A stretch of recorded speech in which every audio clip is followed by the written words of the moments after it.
चलिए भाई शुरू करें फिर आज की चर्चा। जितने भी बैंकर्स आ चुके हैं भैया, आप सभी का स्वागत है। जितने भी बैंकर्स इस क्लास को देख रहे हैं, इस इंपॉर्टेंट सेशन को देख रहे हैं, आप सभी का स्वागत है। आज बहुत इंपॉर्टेंट सेशन पर आपकी जो बातचीत, आज बहुत इंपॉर्टेंट मुद्दे पर ये सेशन है। बेसिकली जो मुद्दा आपके लिए है वो है बॉन्ड थ्योरम्स, है ना, जो बॉन्ड प्राइसिंग थ्योरम है उस पर हमारी बातचीत होने वाली है। 4 थ्योरम्स आपके सिलेबस में, उन पर एक एक करके मेरी आपसे पूरी बातचीत होगी। ये टॉपिक बहुत इंपॉर्टेंट है, इसको देख लीजिएगा, क्योंकि एग्जामिनेशन में अगर यहाँ से क्वेश्चंस आते हैं तो अमूमन क्वेश्चंस गलत हो जाते हैं।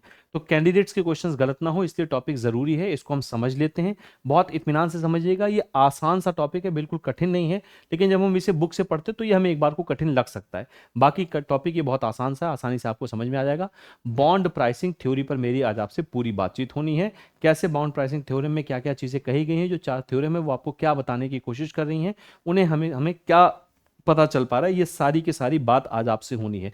जितने भी बैंकर्स मित्र आ चुके हैं भैया, आप सभी का स्वागत है। चलिए सबसे पहले बॉन्ड जो थ्योरम है, बॉन्ड प्राइसिंग थ्योरम है, उसके पहले बॉन्ड के लिए कुछ जरूरी बातें समझ लेते हैं। देखिए सबसे पहले हम देखते हैं कि बॉन्ड होता क्या है, बॉन्ड कहा किसे जाता है। तो बॉन्ड बेसिकली और कुछ नहीं होता है। बॉन्ड बेसिकली एक डेट सिक्योरिटी है। क्या है बाबू? एक डेट सिक्योरिटी होता है, एक डेट सिक्योरिटी के रूप में काम करता है, यानी एक उधार का प्रपत्र है। जैसे मान लेते हैं कि मुझे आपसे 100 रुपए का उधार लेना है, मुझे किसी एक दूसरे व्यक्ति से 200 रुपए का उधार लेना है, मुझे किसी से 400 रुपए का उधार लेना है। तो भैया जब मैं 100 रुपए या 200 का उधार लूंगा तो मैं उसको रिटर्न में कुछ तो दूंगा कि मैं आपसे इतना पैसा उधार ले रहा हूं। तो वही जो रिटर्न में दे रहा हूं, जो प्रपत्र में उसे दे रहा हूं, जो डॉक्यूमेंट में उसे दे रहा हूं, जो सिक्योरिटी में उसे दे रहा हूं, जिसके बदले मुझे बाजार से उधार मिल रहा है, वही आपके लिए क्या कहलाता है? बॉन्ड कहलाता है। बॉन्ड से बेसिकली क्या है? बॉन्ड एक डेट सिक्योरिटी के रूप में जाना जाता है। बॉन्ड बेसिकली आपको डेट दिलवाता है। अब बॉन्ड में दो तीन चीजें हैं जो आपको समझनी है, जो आपको जाननी है बॉन्ड थ्योरम को समझने के पहले। सबसे पहला जो आपके लिए है वो होता है बॉन्ड की फेस वैल्यू। क्या है भैया? बॉन्ड की फेस वैल्यू, ये हमें देखना है, जो पहले नंबर पर देखना है। दूसरा हमें देखना है रिटर्न ऑन बॉन्ड, बॉन्ड पर रिटर्न क्या मिलने वाला है। तीसरा हमें देखना है कि बॉन्ड का प्राइस क्या है, बॉन्ड प्राइस हमें समझना है। और चौथा हमें समझना है बॉन्ड पर यील्ड क्या मिल रहा है। क्लियर है? ये इतनी चीजें हैं जो हमें समझनी है। अब ध्यान से समझिए। जैसे मैं कह रहा हूं कि मुझे आपसे 1,000 रुपए उधार चाहिए और मैंने 1,000 रुपए का एक ऋण प्रपत्र आपको दे दिया, एक बॉन्ड आपको दे दिया जिस पर 1,000 रुपए लिखे हुए हैं। यानी बॉन्ड पर अगर कोई चीज जितनी वैल्यू लिखी हुई है उस पर, वही वो फेस वैल्यू कहलाता है। जैसे फेस वैल्यू मान लेते हैं, ये एग्जाम्पल के लिए सारी चीजें हैं, 1,000 रुपए है तो फेस वैल्यू अगर उस पर, यानी 1,000 रुपए का अगर वो बॉन्ड है, उस पर रुपए 1,000 लिखे हुए हैं, यानी मैं आपसे 1,000 रुपए चाह रहा हूं, ये प्राइस नहीं है। बॉन्ड की फेस वैल्यू और प्राइस ये दो अलग अलग चीजें। फेस वैल्यू का मतलब जो वैल्यू बॉन्ड के फेस पर लिखी गई, यानी जो वैल्यू बॉन्ड पर लिखी हुई है वो उसकी फेस वैल्यू कहलाएगी। जैसे आप नोट का इस्तेमाल करते हैं तो नोट पर लिखा होता है ना, मैं धारक को 100 रुपए अदा करने का वचन देता हूं, तो 100 रुपए उस पर लिखा हुआ, बेसिकली उस नोट की जो फेस वैल्यू 100 रुपए है। वैसे ही बॉन्ड पर जो वैल्यू लिखी हुई है वो उसकी क्या कहलाती है? फेस वैल्यू कहलाती है। जैसे बॉन्ड पर अगर 1,000 रुपए लिखा गया है तो ये 1,000 रुपए इसकी फेस वैल्यू। अब जरूरी नहीं कि 1,000 में ही ये बिके, ये प्राइस नहीं है। फेस वैल्यू और प्राइस ये दोनों चीजें अलग अलग होती हैं। तो फेस वैल्यू क्या, ये बात समझ में आ गया। अब बॉन्ड से क्या मिलता है? मार्केट से ऋण मिलता है, डेट मिलता है, उधार मिलता है। तो अगर मैं किसी कंपनी का बॉन्ड ले रहा हूं, यानी मैं उस कंपनी को उधार दे रहा हूं, तो मैं बेसिकली क्रेडिटर हुआ, कंपनी डेटर होगी क्योंकि कंपनी उधार ले रही। तो अगर मैं किसी कंपनी का 1,000 रुपए का बॉन्ड ले रहा हूं तो मैं क्यों ले रहा हूं? मैं इसलिए ले रहा हूं ना कि मैं अगर अगले आदमी को उधार दूंगा तो मुझे उसके बदले कुछ ब्याज मिलेगा। भाई बैंक आपको अगर उधार देता है तो बैंक आपसे ब्याज लेता है ना। तो वैसे ही अगर मैं किसी कंपनी का बॉन्ड परचेज कर रहा हूं तो मैं किस लिए परचेज कर रहा हूं? ताकि मुझे कुछ रिटर्न मिले, ताकि मुझे कुछ ब्याज मिल पाए। और जो ब्याज मुझे मिलेगा वो हमेशा किस पर मिलेगा? फेस वैल्यू पर मिलेगा। जो ब्याज मुझे मिलेगा वो हमेशा किस, बॉन्ड में जो ब्याज मिलता है वही आपका रिटर्न है, वही आपका रिटर्न है, और वो हमेशा किस पे कैलकुलेट होगा? फेस वैल्यू पर। यानी हमेशा याद रखिएगा, जो रिटर्न ऑन बॉन्ड होता है ये कैलकुलेट होता है किस पर? फेस वैल्यू पर।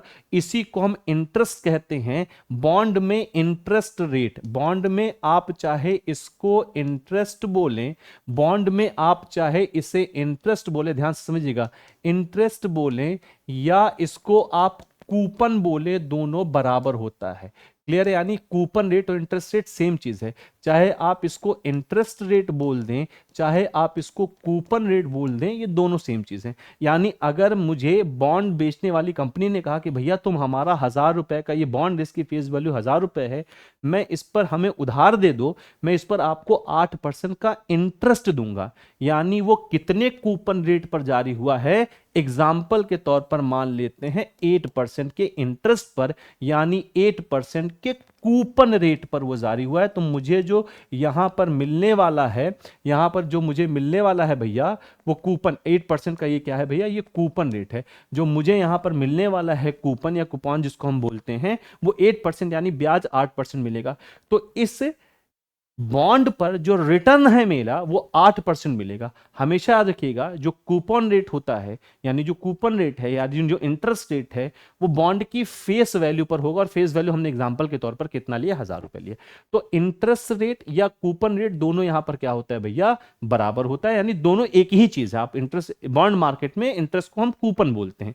जैसे अगर किसी पे कहा गया ये कूपन बॉन्ड है, तो इसका मतलब इस पे ब्याज मिलेगा।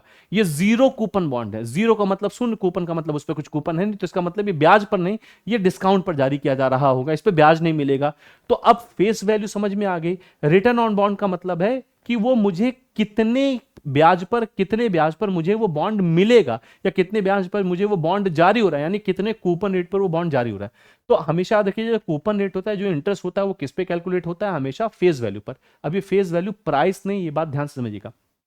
अब देखिए, अब ये जो बॉन्ड है ये मार्केट में आया, अब ये 1,000 से ज्यादा में भी बिक सकता है। हो सकता है ऐसी कंपनी का बॉन्ड हो जो बहुत रेपुटेड कंपनी हो, जो डिफॉल्ट होने नहीं हो सकती है, जो लार्ज कैप कंपनी हो जो डिफॉल्ट नहीं होगी, जिसका ट्रैक रिकॉर्ड बहुत अच्छा है, जिसका क्रेडिट रेटिंग बहुत ज्यादा अच्छी है, AAA की क्रेडिट रेटिंग है, तो उस बॉन्ड की डिमांड भी ज्यादा होगी। और आपको पता है मार्केट में जिन चीजों की डिमांड ज्यादा होती है उसकी प्राइस भी ज्यादा होती है। तो अगर इस बॉन्ड की डिमांड ज्यादा है तो हो सकता है अपनी फेस वैल्यू से ये ज्यादा पर बिके, हो सकता है इसकी डिमांड कम हो तो ये अपनी फेस वैल्यू से कम पर बिके, तो हो सकता है ये बॉन्ड अपनी फेस वैल्यू से ज्यादा होकर 105 पर भी बिक सकता है, हो सकता है ये 90 पर भी बिक सकता है।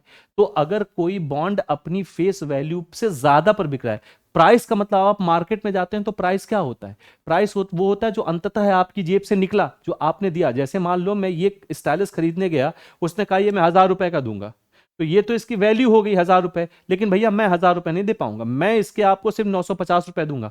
तो इसकी जो मेरे लिए प्राइस हुई वो 950 ही रुपए तो हुई, तो कि मैंने प्राइस 950 पे किया। तो प्राइस बेसिकली फेस वैल्यू से अलग होता है। प्राइस का मतलब होता है जितने में आपको वो बॉन्ड मिल रहा है। क्लियर है? तो और जो ये कूपन रेट है वो हमेशा फेस वैल्यू पर होगा, प्राइस पर नहीं होगा, ध्यान समझिएगा। अब अगर ये बॉन्ड अपनी फेस वैल्यू से ज्यादा पर बिका तो इसका मतलब ये बिका है प्रीमियम पर। ये कौन सा रेट कहलाएगा? ये प्रीमियम रेट कहलाएगा। और अगर ये उससे कम पर बिका है तो ये क्या कहलाएगा भैया? इसको हम कहते हैं डिस्काउंट रेट। क्या कहते हैं? Discount rate. अब ध्यान से समझिएगा। अब मान लेते हैं कि मुझे फेस वैल्यू, मुझे मान लेते हैं कोई बॉन्ड है, ये बॉन्ड मान लेते हैं 5 साल का बॉन्ड है, मुझे हाफ ईयरली इस पे इंटरेस्ट मिलेगा। तो हाफ ईयरली मतलब 8% का हाफ ईयरली, यानी कूपन रेट 8% है। ये ध्यान से सुनना भैया, एक एक बात को ध्यान से सुनोगे तो सब बात आसान हो जाएगी, बिल्कुल कठिन नहीं है। यानी मुझे हाफ ईयरली इंटरेस्ट रेट कितना मिलेगा, कंपनी कितना देगी? 8% देगी, जो किस वैल्यू पर फिक्स हुआ है? 1,000 रुपए पर। अब मान लेते, अच्छा अगर ये 1,000 रुपए पर ही जारी हुआ होता, ये ना उससे कम पर जारी होता ना उससे ज्यादा पर जारी होता, 1,000 का बॉन्ड है, मैंने 1,000 में ही खरीदा, तो इसको हम बोलते हैं एट पार। इसको क्या बोलते हैं? फेस वैल्यू पर बिका या एट पार वैल्यू पर बिका। तो अगर एट पार वैल्यू पर बिका तो मुझे 6 महीने बाद 8 रुपए का ब्याज मिल जाएगा, 80 रुपए का। 1,000 का कितना हो गया? 8%, 80 रुपए हो गया, मुझे 80 रुपए का ब्याज मिल जाएगा। क्लियर हो गया इतनी बात? तो फेस वैल्यू समझ में आया क्या है, कूपन रेट समझ में आया। प्राइस बेसिकली वो होता है जिस पर वो बॉन्ड बिक रहा है। अगर 95 पर बिका है, 90 पर बिका, तो इसका मतलब वो डिस्काउंट रेट पर बिका है। इससे ऊपर पर हो सकता है बॉन्ड की डिमांड बहुत ज्यादा हो, डिमांड ज्यादा है तो प्राइस भी ज्यादा होगी, 105 पर जाके वो बिका तो वो प्रीमियम रेट पर बिका। हो सकता है वो अपनी फेस वैल्यू के बराबर ही बिका है तो एट पार वैल्यू पर बिका। क्लियर हो गया इतनी बात? ये ईल्ड नहीं, ये प्राइस है। अब जो ईल्ड कैलकुलेट होगा वो कैलकुलेट होता है प्राइस पर।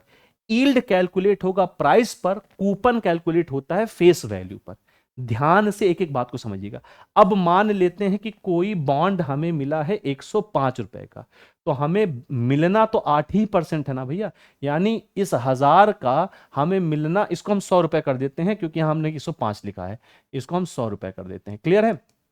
अब इस मुझे जो 8% मिलना है वो मिलना तो 100 रुपए पर है ना मुझे, क्योंकि फेस वैल्यू पर कूपन रेट काउंट होगा, तो मिलना तो मुझे 8% 100 रुपए पर है, यानी 8 रुपए मुझे 100 रुपए पे मिलेगा, लेकिन ये 100 रुपए वाली चीज मैंने 105 रुपए में खरीदी है, तो आपका जो ब्याज जब आपको मिलेगा तो आपका नुकसान ही होगा। जैसे मान लेते हैं अगर 100 रुपए का ही मैंने खरीदा होता तो मुझे 8 रुपया ब्याज मिल जाता, लेकिन 100 रुपए की चीज मैंने खरीदी है 105 में, खरीदी है 105 रुपए में, और मुझे मिलना है 8% का ब्याज, तो अब आप कैसे निकालोगे? आपका यील्ड निकलेगा, 8 को आप डिवाइड कर दोगे 105 से, यही तो निकलेगा, तो लगभग लगभग 7.6 जो भी यहां पर आ रहा होगा, आपको जो यील्ड मिलेगा वो मिलेगा 7.6। जो आपका यील्ड मिल रहा है वो कितना मिल रहा है भैया? 7.6 का मिल रहा है। पहले बता दो, इतनी बात समझ में आ गई? अरे हाँ या ना, इतनी बात क्लियर है?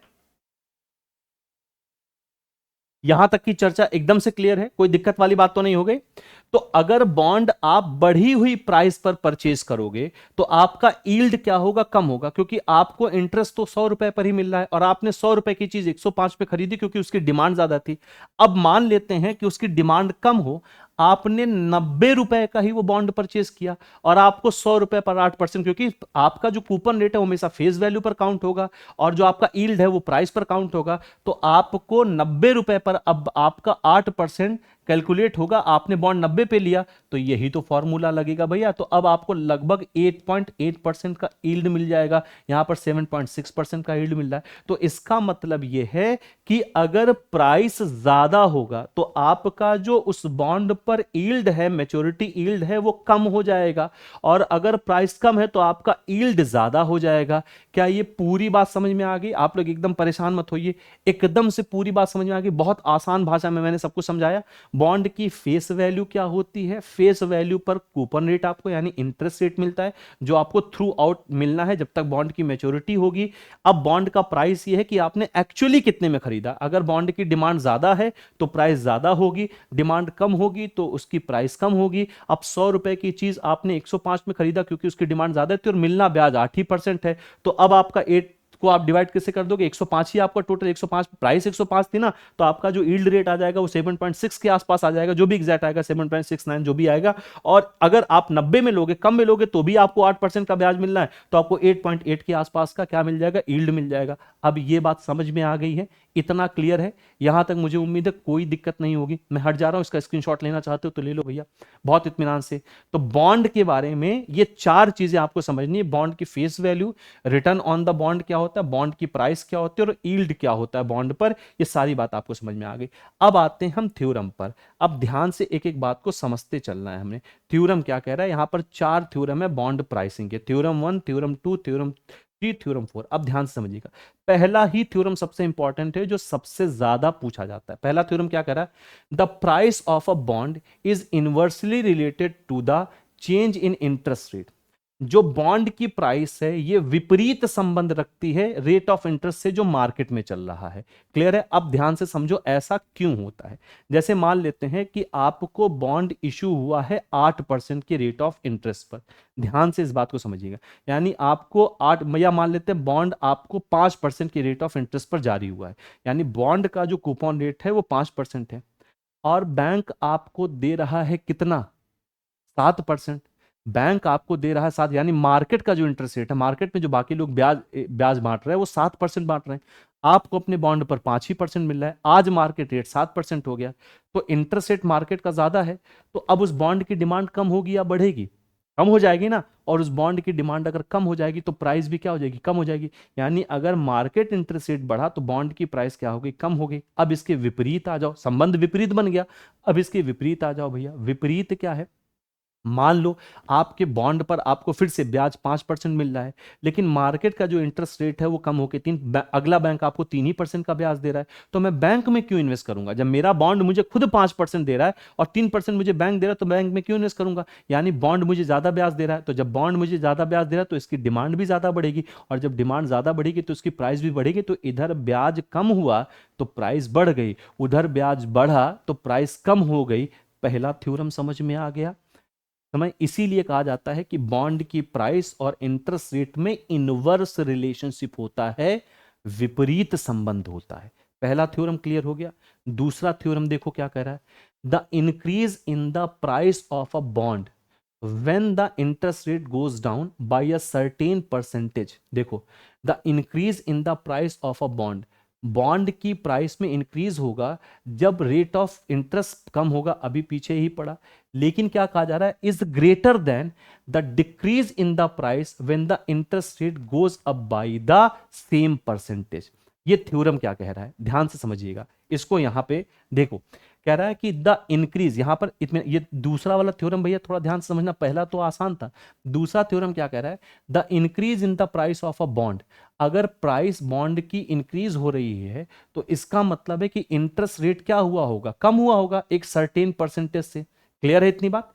लेकिन जब यही क्या होगा, जब डिक्रीज इन द प्राइस, जब प्राइस उसकी डिक्रीज होगी, इसका मतलब इंटरेस्ट रेट बढ़ा होगा लेकिन वो अपनी प्राइस में ज्यादा होगा। इसको एग्जाम्पल से समझते हैं। जैसे यहां पर एक एग्जाम्पल ले लो, जैसे मान लेते हैं एक बॉन्ड है जो 12% के इंटरेस्ट रेट पर जारी हुआ है। इत्मीनान से समझना भैया, चाहे तो आप इसको फिर से एक बार पढ़ लो, ये वाला जो थ्योरम इसे फिर से पढ़ लो, क्योंकि ये बहुत इंपॉर्टेंट थ्योरम है बाबू। इसको फिर से एक बार पढ़िए, पढ़ लिया इसे? चलिए अब देखिए, अब देखिए मान लेते हैं इस समय आपके बॉन्ड पर जो कूपन रेट है वो मान लेते हैं 12% का है, और इस समय जो मार्केट रेट है वो भी मान लेते हैं 12% है। ये केस आपका हो गया ए। केस बी में भी यही ले लेते हैं, जो आपका कूपन रेट है वो मान लेते हैं 12% है, जो कूपन रेट है वो मान लेते हैं 12% है, और जो मार्केट रेट है वो भी यहां ले लेते हैं 12% है। अब क्या कहा जा रहा है, अब रूल क्या कह रहा है कि अगर रेट ऑफ इंटरेस्ट बढ़ेगा, यानी अगर रेट एक सर्टेन परसेंटेज से बढ़ा, 12 से बढ़ के 14% हो गया। क्लियर? और मान लेते हैं दोनों में जो बॉन्ड की प्राइस थी वो मान लेते हैं 100 रुपए थी।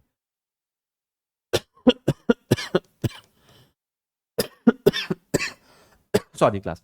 अब मान लेते हैं कितना है, 14% था। तो अगर रेट ऑफ इंटरेस्ट बढ़ा तो इनवर्सली रिलेटेड होता है, यानी जो इसकी प्राइस होगी वो कम होके कितनी हो गई होगी भैया, 98 रुपीज हो गई। यही तो होगा। दूसरे केस में क्या कहा जा रहा है, अब यहां पर इस वाले केस को समझो। कूपन रेट 12% है और मार्केट का यहां पर रेट ऑफ इंटरेस्ट बढ़ा है, तो रेट ऑफ इंटरेस्ट अगर बढ़ा है तो इसका मतलब मार्केट में प्राइस कम हुई होगी। लेकिन अगर यहां पर मान लेते रेट ऑफ इंटरेस्ट कम हो गया, यहां पर कितना हो गया, रेट ऑफ इंटरेस्ट मान लेते हैं 12% से 10% हो गया, और तो जो बॉन्ड की प्राइस है, तो अगर रेट ऑफ इंटरेस्ट यहां पर 10 हो गया तो प्राइस बढ़ के 105 हो गया। अब यहां पर ध्यान से देखिएगा, यहां पर दोनों पर ही सेम रेट ऑफ इंटरेस्ट बढ़ा है। यहां पर दो मतलब सेम रेट ऑफ इंटरेस्ट कम और ज्यादा हुआ है। यहां पर रेट ऑफ इंटरेस्ट 2% बढ़ा और उतना ही रेट ऑफ इंटरेस्ट यहां पर कम हुआ, लेकिन बॉन्ड की जो प्राइस है उसमें जो कमी और बेसी आई है उसमें अंतर है। 2% अगर बॉन्ड का ब्याज बढ़ा है, उस पर जो मार्केट रेट ऑफ इंटरेस्ट है वो 2% बढ़ा, तो बॉन्ड की प्राइस कम होकर 98 हो गया। लेकिन अब यहां मात्र कितना कम हुआ, 2 रुपया कम हुआ। लेकिन यहां पर भी जो रेट ऑफ इंटरेस्ट है वो 2% कम हुआ, लेकिन बॉन्ड की प्राइस यहां पर सीधे 5 रुपए बढ़ गई।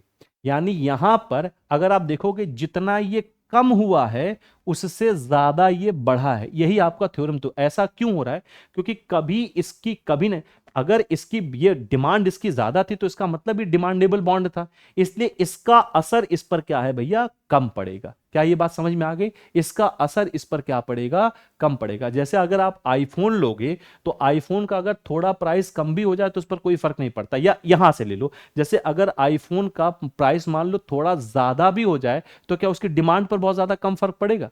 क्या उसकी डिमांड पर बहुत ज्यादा फर्क आएगा? उसकी डिमांड पर बिल्कुल भी बहुत ज्यादा फर्क। जैसे अगर आईफोन 1 लाख का मिल रहा है और अगर आईफोन 1 लाख की बजाय 1,05,000 रुपए का हो जाए तो क्या उसकी डिमांड पर कोई फर्क आएगा? कोई फर्क नहीं आएगा। उसकी डिमांड लगभग लगभग उतनी ही रहेगी। तो यहां पर देख रहे हो बाबू, इसकी प्राइस, तो प्राइस बढ़ा लेकिन उसकी डिमांड पर बहुत ज्यादा फर्क नहीं आएगा। आईफोन क्योंकि क्या है, डिमांडेबल वस्तु है।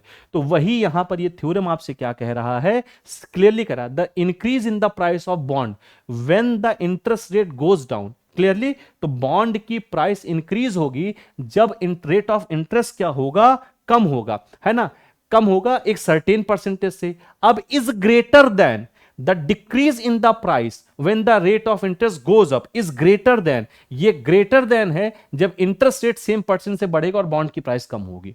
ये समझ में आ गया थ्योरम? क्लियर है भैया? इतनी बात बहुत आसान भाषा में एकदम समझाया गया आपको, थ्योरम नंबर 2। चलिए क्लियर। अब आते हैं तीसरे थ्योरम पर। तीसरा थ्योरम क्या कह रहा है भैया? तीसरा थ्योरम ये कह रहा है कि longer the term of maturity of a bond higher will its price sensitive. Longer the term of maturity of a bond, भैया जितना लंबे टर्म का बॉन्ड होगा, 10 साल का बॉन्ड है, 20 साल का बॉन्ड है, 25 साल का बॉन्ड है, वो उतना ही ज्यादा प्राइस सेंसिटिव होगा, है ना। Higher will the price sensitive. क्यों प्राइस सेंसिटिविटी उसमें ज्यादा होगी भैया? क्योंकि इतने समय में आप अभी ये तय नहीं कर सकते हो कि रेट ऑफ इंटरेस्ट में कितना फ्लक्चुएशन। जैसे अगर हम नियर फ्यूचर में ये तय कर सकते हैं कि मार्केट ऐसा चल रहा है तो रेट ऑफ इंटरेस्ट इतना फ्लक्चुएट कर सकता है, लेकिन इतने लंबे समय में हम रेट ऑफ इंटरेस्ट कैसे जो है फोरकास्ट कर पाएंगे? तो इसलिए उसमें जब हम फोरकास्ट नहीं कर पा रहे हैं कि अभी इसकी प्राइस 20 साल बाद क्या होगी, तो इसका मतलब उसमें प्राइस सेंसिटिविटी क्या होगी, ज्यादा होगी। जितना लॉन्गर टर्म का होगा प्राइस सेंसिटिविटी उतनी ज्यादा, जितना कम टर्म का होगा प्राइस सेंसिटिविटी उतनी कम होगी। ये हो गया आपका तीसरा। चौथा कह रहा है कि between two bonds of the same maturity but different coupons. अगर दो बॉन्ड है, दोनों की सेम मैच्योरिटी है लेकिन डिफरेंट कूपन है। जैसे एग्जांपल के तौर पर यहां पर ले लेते हैं, चौथा थ्योरम ले लेते हैं। अगर सेम मैच्योरिटी है, एक है बॉन्ड ए, एक है बॉन्ड ए और दूसरा है बॉन्ड बी, क्लियर है, ये एक अलग मामला है, ठीक है। इन दोनों की मैच्योरिटी सेम है, इसकी भी मैच्योरिटी 5 ईयर है और इसकी भी मैच्योरिटी क्या है, 5 ईयर है। यही आपका कह रहा है कि between two bonds of the same maturity but different coupons, लेकिन इनका कूपन क्या डिफरेंट है। इस पे 8% का कूपन रेट है और इस पे 10% का कूपन रेट है, या मान लो इस पे 5% का कूपन रेट है, इस पे इसका जस्ट डबल है, 10% का कूपन रेट है।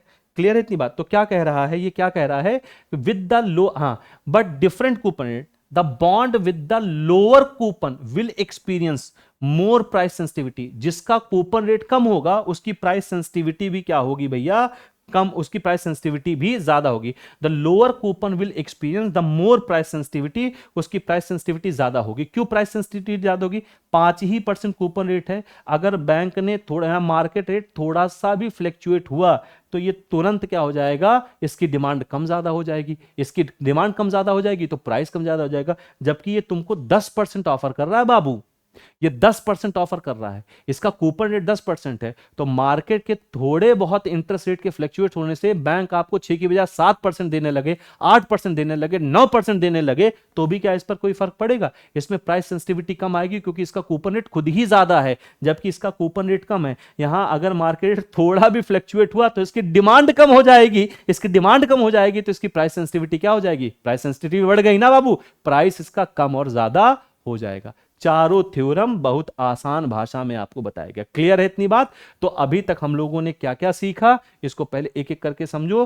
क्या होता है बॉन्ड की फेस वैल्यू, रिटर्न क्या है, कूपन इंटरेस्ट, ये सब देखा, बॉन्ड की प्राइस और यील्ड क्या होता है ये देखा, चारों थ्योरम देखे। ये सबसे ज्यादा क्वेश्चन आपके फर्स्ट थ्योरम से बनता है और फर्स्ट थ्योरम का रीजन जो है वो मैंने आपको बताया। अगर ये थोड़ा कठिन मामला है इसलिए आप वीडियो को 1-2 बार और देख लेना, थोड़ा ये कठिन मामला है इसलिए आप वीडियो को 1-2 बार और देख लेना, आपको सारी बात समझ में आ जाएगी। तो ये था आज का पूरा मामला भैया। जो बॉन्ड थ्योरम है ये आप लोगों के साथ डिस्कस नहीं हुआ था, ये मुझे इंपॉर्टेंट लगा। मैंने आपसे ये वायदा किया हुआ है कि जब भी मुझे जो भी जरूरी लगेगा मैं वो आपको दूंगा, मैं वो आप तक पहुंचाऊंगा। ये मेरा आपसे वायदा है और वो वायदा पूरा किया जा रहा है। तो आप सब इसको इत्मीनान से पढ़िएगा, वीडियो एक दो बार जरूर देख लीजिएगा। तो आज के लिए ये बॉन्ड थ्योरम हम लोगों ने विधिवत तरीके से कवर किया। अब आते हैं कि आपका एग्जाम है 20 अक्टूबर को, उसके लिए हमारी क्या तैयारी है, मैं आपके साथ कैसी आपकी तैयारी को और बेहतर करने के लिए जुड़ रहा हूं। तो मैं आपको पूरा कैलेंडर बता दे रहा हूं, क्या है पूरा कैलेंडर, ध्यान से समझिएगा। संडे यानी जो 13 अक्टूबर है उसमें मैं पीवाईक्यू डिस्कस करूंगा 6:30 बजे शाम को, क्लियर है। और ये पीवाईक्यू जो डिस्कस होंगे ये 2023 वाले भी पीवाईक्यू होंगे, और जो अभी आपका 9 जून 2024 को पेपर बीता है वो भी डिस्कस किया जाएगा। अब ये है संडे। मंडे आपका होता है वीक ऑफ, क्या मंडे कुछ नहीं होगा? मंडे होगा। अभी तक मैंने वाईटी पर जितने भी एमसीक्यूज पढ़ाए हैं module A B C D, सबको कंबाइंड करके कंबाइंड क्लास आपको मंडे को दे दी जाएगी, क्लियर है। और वो 10-12 घंटे की क्लास होगी रिवीजन के लिए आपके लिए, ताकि एक बार फिर से रिवीजन कर लो, एक बार फिर से सब देख लो, एक बार फिर से सब एक बार पढ़ लो, तो वो रिवीजन के लिए आपको मिलेगा। अब आते हैं आपका मेन मैराथन कब से शुरू होगा। तो 15 अक्टूबर को मॉड्यूल ए का मैराथन होगा, 15 अक्टूबर यानी मंगलवार को 15 अक्टूबर को मॉड्यूल ए का मैराथन होगा। यहां मैं लिख दे रहा हूं, ये सब लाइव चलेगा, ये आपका लाइव चलेगा भैया। 6:30 बजे 15 अक्टूबर को मॉड्यूल ए का मैराथन होगा। मॉड्यूल बी का मैराथन 16 अक्टूबर को फिर से 6:30 बजे, टाइमिंग बिल्कुल एक ही है 6:30 बजे। मिनी मैराथन फिर से हम चलाएंगे मॉड्यूल से, मॉड्यूल वाइज मैराथन में डिस्कस कर रहा हूं। 17 अक्टूबर को ये भी लाइव चलेगा भैया, रोज एक एक मॉड्यूल का मैराथन होगा। 18 अक्टूबर को मॉड्यूल डी का मैराथन ये भी लाइव चलेगा आपके साथ। और जब ये चारों मॉड्यूल खत्म कर लेंगे तो नए क्वेश्चंस के साथ, नए केस स्टडी के साथ सारे मॉड्यूल को फिर से कवर करते हुए एक महा मैराथन चलेगा आपका, ये चलेगा, ये भी आपका लाइव चलेगा, ये भी आपका लाइव चलेगा। लेकिन ये चूंकि सारे मॉड्यूल की क्लास होगी तो ये लंबी क्लास होगी, इसलिए शाम को 5 बजे ही 19 अक्टूबर को शुरू हो जाएगी। तो बाकी जो ए बी सी डी के मॉड्यूल है, जो पीवाईक्यू, ये सब शाम को 6:30 बजे इन डेट्स में। जो फाइनल महा मैराथन है वो शाम को 5 बजे ही शुरू हो जाएगी 19 अक्टूबर को। अब मैं आपके पेपर एनालिसिस वाले दिन यानी पेपर के दिन भी आपसे मिलूंगा। पेपर के दिन मैं आपसे मिलूंगा पहली शिफ्ट का एनालिसिस करने के लिए 20 अक्टूबर को 10:45 पर सुबह। अगर आप लोग क्वेश्चन समय से भेजने लगेंगे तो मैं सुबह शुरू कर दूंगा, ताकि भैया सेकंड शिफ्ट और थर्ड शिफ्ट को कुछ तो लाभ मिले, उनके फायदे के लिए होता है भैया, उनका फायदा आपको करवाना है, क्लियर। अब ये पेपर लीक तो होता नहीं, ये पेपर ऑफलाइन तो होता नहीं है ना, आपके अनुभव आपकी याददाश्त पे सारी चीजें चलती हैं यहाँ पर। तो आपको जुड़ना है इस शिफ्ट, पहली शिफ्ट में, ताकि आप इनकी मदद कर सके और अपने जितने भी क्वेश्चन होंगे वो याद कर लेना भैया कौन कौन से क्वेश्चन है, ताकि मैं बेहतर से बेहतर एनालिसिस आपको दे पाऊं। सेकंड और थर्ड शिफ्ट की एनालिसिस के लिए उसी दिन मैं आपको जुड़ूंगा शाम को 5 बजे वापस। तो ये पूरा कैलेंडर है, मैं किनारे हो जा रहा हूं, इसका स्क्रीनशॉट ले लो, यही आपको मिलने वाला है मैराथन क्लासेस आपका जेआईबी अक्टूबर 20 अक्टूबर के लिए। तो शुरू कर दूंगा मैं मैराथन 15 अक्टूबर से, और 20 अक्टूबर के दिन तक आपसे जुड़ा रहूंगा। 13 अक्टूबर को पीवाईक्यू का डिस्कशन होगा। मंडे बीच में जो एक दिन मिल रहा है वो कंबाइंड क्लास आपको मिल जाएगी, देख लीजिएगा। क्लियर है भैया इतनी बात? तो आज के लिए फिर इतनी ही चर्चा रखते हैं। बाकी ये सब आप लोगों को पता है, हमारे सारे ही बैचेस पर 9 अक्टूबर से 13 अक्टूबर तक के लिए 65% अप टू 65% का डिस्काउंट चल रहा है। इसके अलावा 200 रुपए का और डिस्काउंट है। अगर आप कूपन कोड यूज करते हैं फेस्टिव, तो फेस्टिव के साथ आप एडिशनल 200 ले सकते हैं। हमारे सारे ही महापैक पर, हमारे सारे थ्योरी प्लस एमसीक्यू बैच पर, सारे फाउंडेशन बैच पर, सब पर ये अवेलेबल है। बाकी फिजिकल बुक्स भी आपको मिल जाएंगी अमेजॉन फ्लिपकार्ट से, आप इसे मंगवा सकते हैं। अगर आप सिंगल सब्जेक्ट में एडमिशन लेना चाहते हैं तो वो ऑप्शन भी आपके पास, अगर कोई एक पेपर आपका रुका हुआ है तो। इसके अलावा कुछ भी और आप मुझसे पूछना चाहते हैं, जानना चाहते हैं, इंडियन इकोनॉमी पर कोई सवाल है, किसी और तरीके का कोई प्रश्न है, एग्जाम से रिलेटेड, एग्जाम पैटर्न से कुछ भी आप पूछना चाहते हैं, तो आपके लिए एक डेडिकेटेड टेलीग्राम ग्रुप बनाया गया है। आप वो टेलीग्राम ग्रुप इस क्यूआर कोड को स्कैन करके ज्वाइन कर सकते हैं, या दूसरा तरीका ये है कि आप टेलीग्राम पर जाएं, सर्च करें आशीष सर जेआईबी सीआईबी एग्जाम, आप इस माध्यम से भी जुड़ सकते हैं। सारी चीजें आपको मिलती हैं। मुझे भी कुछ शेयर करना होता है मैं वहीं से शेयर करता हूं सारी चीजें। तो ये ग्रुप आपके लिए इंपॉर्टेंट है, इसको स्कैन कर लो, इससे भी जुड़ सकते हो। टेलीग्राम पर जाकर सर्च कर लीजिए भैया आशीष सर जेआईबी सीआईबी एग्जाम, आपको ये मिल जाएगा। टेलीग्राम ग्रुप पर आप जुड़ जाएंगे। तो आज के लिए फिर इतनी ही चर्चा रखते हैं बाबू, क्लियर है। ये वही क्यूआर कोड है जो पीछे आपको बताया गया, आप इसको स्कैन कर सकते हैं। आज के लिए फिर इतनी चर्चा रखते हैं। उम्मीद है बॉन्ड थ्योरम आपको मजे से समझ में आ गया होगा। ठीक से पढ़ के जाइएगा, बाकी एग्जाम आपका क्लियर होगा। पॉजिटिव रहिए, पढ़ के जाएंगे, कोई नहीं रोक सकता पेपर आपका। हमेशा के लिए याद रख लीजिए, अगर पढ़ा हुआ है तो पेपर क्लियर ही होना है। चलिए आज के लिए फिर इतनी बात रखते हैं। बहुत बहुत धन्यवाद क्लास।